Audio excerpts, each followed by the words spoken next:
আসসালামু আলাইকুম। সুস্থতা আল্লাহ তাআলার কত বড় নিয়ামত, তাই না? সেটা এখন অসুস্থ হওয়ার পর বুঝতে পারছি। কেমন আছেন আপনারা সবাই? কমেন্ট বক্সে আমাকে জানিয়ে যাবেন। আমার কণ্ঠ শুনে বুঝতে পারছেন যে আমিও কিন্তু এখনও পুরোপুরি সুস্থ হইনি। অল্প, অল্প অসুস্থ এখনও আছি। ইনশাআল্লাহ তাড়াতাড়ি সুস্থ হয়ে যাব। সবাই দোয়া করবেন।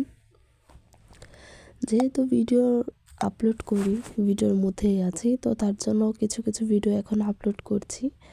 একদম পুরোপুরি অফ করে দেইনি। তো এরকম একটা ভিডিও আজকে শেয়ার করছি আপনাদের সাথে।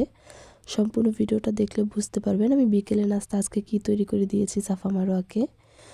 তো আমি আজকে বানিয়ে দেব তাদেরকে গাজরের লাড্ডু বলতে পারেন, বা হচ্ছে সুজির লাড্ডু, যেটাই বলেন না কেন। 3টা উপকরণেই হয়ে যাবে। 3টা উপকরণ বলতে এখানে লাগছে সুজি, গাজর আর হচ্ছে গরুর দুধ। আর কিছুর প্রয়োজন নেই এখানে। তো প্রথমে হচ্ছে হালকা তেল দিয়েছিলাম আমি। আপনারা হচ্ছে এখানে তেলটা ব্যবহার না করে যদি বাটার অথবা ঘি ব্যবহার করেন তাহলে খুব সুন্দর একটা স্মেল চলে আসবে। যেহেতু আমার কাছে বাটারও ছিল না, ঘিও ছিল না, তার জন্য আমি একটু জাস্ট আপনার 5 ফোঁটার মতো বা 6 ফোঁটার মতো একটু রান্নার সয়াবিন তেলটা ব্যবহার করেছি। তারপর একটু হালকা করে ভেজে নিয়েছিলাম। যখন সুজিটা হালকা লালচে ভাব চলে এসেছে তখন হচ্ছে গ্রেট করা গাজরটা দিয়ে দিয়েছি। আমি গাজরটাকে গ্রেট করে ব্যবহার করেছি, আপনারা চাইলে পেস্ট করেও ব্যবহার করতে পারেন। তো এখানে গ্রেটারের সাহায্যে গ্রেট করতে পারবেন অথবা পেস্টও করে নিতে পারবেন। আমার কাছে পেস্ট করতে একটু ঝামেলা হয়ে যাবে, যেহেতু একটু অসুস্থ শরীর, তার জন্য আমি আর ওই ঝামেলাতে জড়াতে চাচ্ছিলাম না। তো তার জন্য আমি জাস্ট গ্রেট করে নিয়েছি। তারপর হচ্ছে গরুর দুধটা ব্যবহার করেছি। এখন আমি প্রায় 1 কাপের মতো গরুর দুধ ব্যবহার করেছি। আপনারা চাইলে গরুর দুধের পরিবর্তে 1 কাপের মতো পানিও ব্যবহার করতে পারবেন।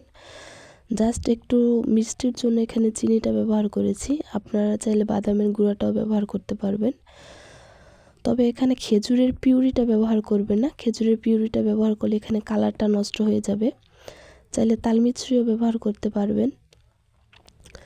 আর বাদামের গুঁড়াটা আমার কাছে ছিল, তবে হচ্ছে বাদামটাকে একটু গুঁড়ো করে নিতে হবে, তার জন্য আমি এখানে ব্যবহার করিনি। যেহেতু এখন অসুস্থ শরীর, বুঝতেই পারতেছেন, তেমন একটা ঝামেলা পছন্দ না, তার জন্য আর তেমন একটা ঝামেলা আমি করতেও চাচ্ছিলাম না।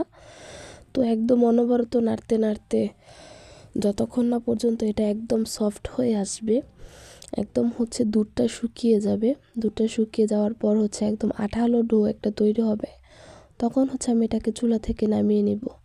এটাকে অল্প আঁচে রান্না করতে হবে, তা না হলে কিন্তু নিচ দিয়ে দলা পেকে যাবে এবং নিচ দিয়ে একদম পুড়ে পুড়ে যাবে। তো এরকম একটা আঠালো ডো করে আমি নামিয়ে নিয়েছিলাম। তারপর হচ্ছে আমি জাস্ট একটু গোল করে নিচ্ছিলাম। আপনারা আমার হাতের দিকে যদি খেয়াল করেন তাহলে বুঝতে পারেন আমি কিভাবে জাস্ট একটু রাউন্ড শেপ করে নিচ্ছিলাম। তারপর হচ্ছে আমি আমাদের গাছের থেকে কয়েকটা তুলসী পাতা নিয়ে এসেছিলাম ডাল সহকারে। জাস্ট হচ্ছে একটু সৌন্দর্যের জন্য অথবা একটু ইউনিক দেখানোর জন্য আমি একটা ডাল উপরে বসিয়ে দিয়েছিলাম। আর এভাবেই করে সবগুলো গাজরের লাড্ডু আমি বানিয়ে দিয়েছিলাম। মাশাআল্লাহ সাফা মারোয়া তো খেতে অনেক পছন্দ করেছে। আপনারা চাইলে আপনাদের বাবুদেরকে এভাবে বিকেলে নাস্তা হিসেবে গাজরের লাড্ডুটাও কিন্তু বানিয়ে দিতে পারেন। এবং কমেন্ট বক্সে বলে যাবেন আপনারা কারা বানিয়ে দিয়েছিলেন এই লাড্ডুটা। তো দেখতে কিন্তু মাশাআল্লাহ অনেক সুন্দর হয়েছিল। সবাই কমেন্ট বক্সে মাশাআল্লাহ বলে যাবেন। এভাবে এই ইউনিক গাজরের লাড্ডুটা সবাই বাসায় ট্রাই করবেন এবং আমার জন্য সবাই দোয়া করবেন।